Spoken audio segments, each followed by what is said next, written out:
mùa đón lên mùi hương cay giang dịu dàng lên cùng khát kỳ đam na dấu lớp ta tê hồng tàu cha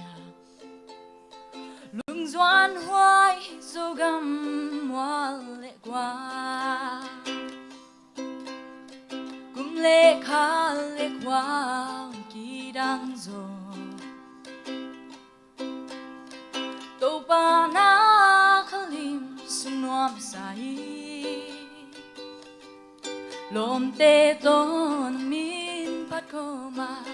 nun nop zia la lên lại đi tàu ba nang kam nôm na hi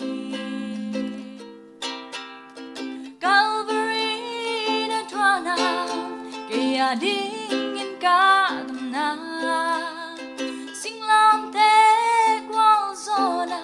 các kisah thế na hi tàu ba tàu tung bêu lên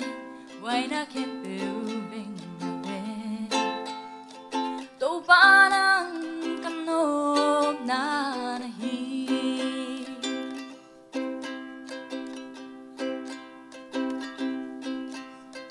thấy băng xe lại tu để xóa ngà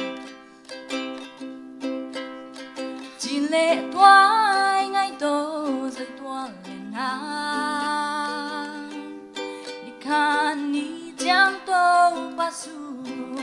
hầm sa i tên mu kiti toa ni jang ki khen no đi Calvary đã thoa na kaya ding in ka tam na sing lam te qual zona các kisah thế na hi tàu ba tô tom bêu lên quay na khen bêu bên